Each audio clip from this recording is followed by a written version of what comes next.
Good morning. Welcome to the Windsor Star News Cafe. I'm Don McArthur here with Dylan Kristy and our special guest, Adriano Ciotoli. Welcome to the show. Thank you very much. He's running in Windsor's Ward 4, and boy, huge day for you. Very, very big day. I was pleasantly surprised to see Mr. Vanderdolen in his column today endorse me for Ward 4. So it was a very pleasant surprise. Now, did you see that coming? Had you talked to it all, or? I did not see that coming one bit, but I mean, I like to think he recognized that I'm one of the only candidates, being a small business owner, that is, actually understanding the whole fiscal responsibility side of it, and not just throwing out big ideas, but understanding that there's a cost to these big ideas as well. And not saying that they're bad ideas, but just understanding where's the money coming from to implement them. Yeah. Exactly. Well, how's the hit campaign going?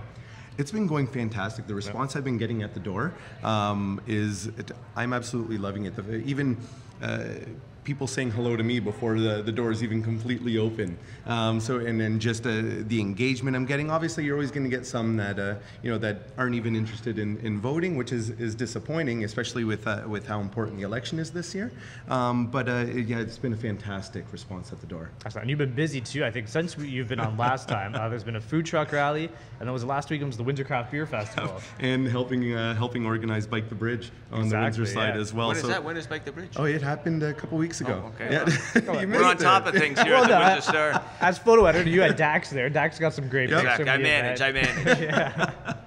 But apparently I joke around with my friends saying I'm a little bit of a glutton for punishment by piling everything on. Sure.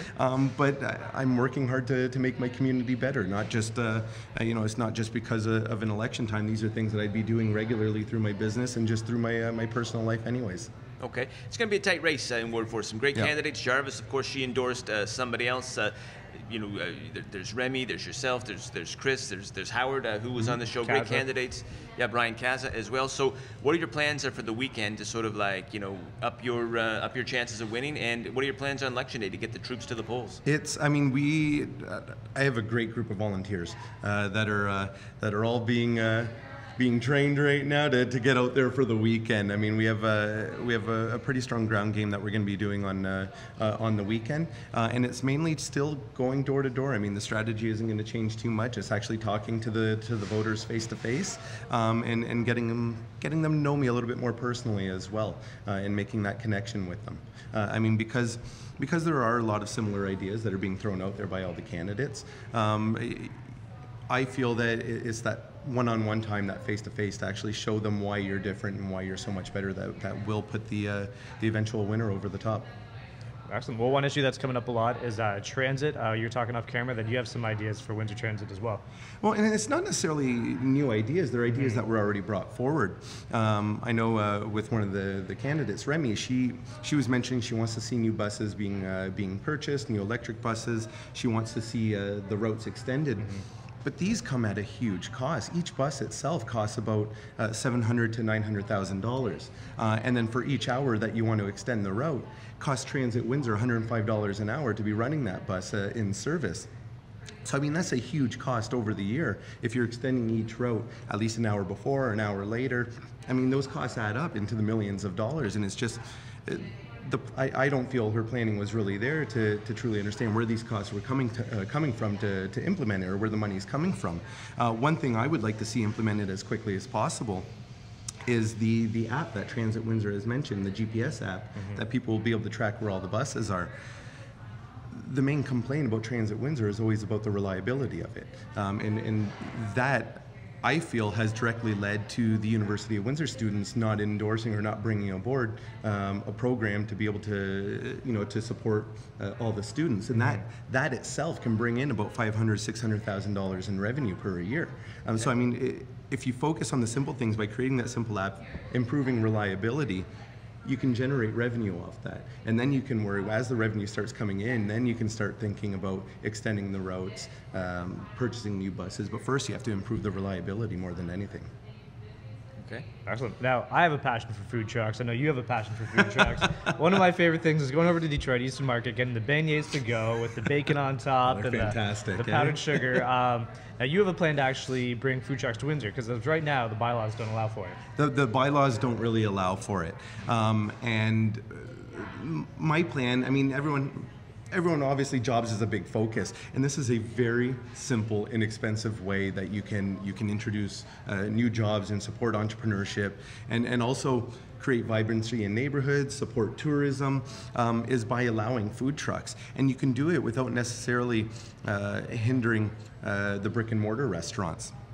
So there's already success stories across the province, Hamilton and Ottawa being two of them. And what you can do, you can allow BIAs to opt in. So if a BIA like downtown that already has lots of restaurants decides, it's not really for them, they can opt out. Or Via Italia, Little Italy, they can opt out because they have lots of restaurants. But then other BIAs, which are looking to reinvent themselves, Ford City BIA, they can opt in.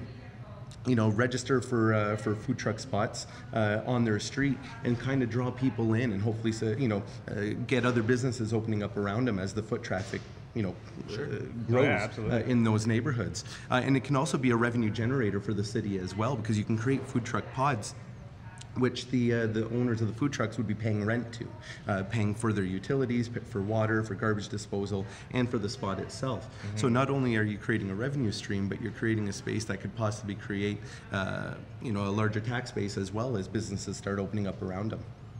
Cool. Makes sense. Yeah, Sounds makes easy. sense to me. And it's just a simple thing of changing a bylaw as well without any major investment whatsoever. Yeah, absolutely.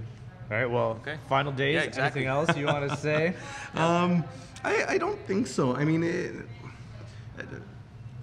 I think a lot of people, as I'm seeing as I'm going door to door, a lot of people are realizing all the hard work that I've been doing in the community, and are recognizing that could be a real asset should I be elected to council.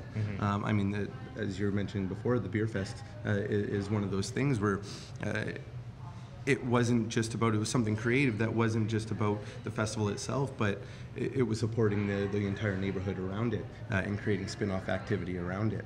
And a lot of people are liking the fact that I have that small business background and I have that fiscal responsibility kind of attached to me, along with all that other creative stuff and the supporting cycling infrastructure, the arts, things along those lines. So they're seeing, I like to think it's kind of close to the complete package. No one can ever be the complete package, no one's perfect, but I do bring a lot of different aspects to the table that I don't believe the other candidates necessarily do.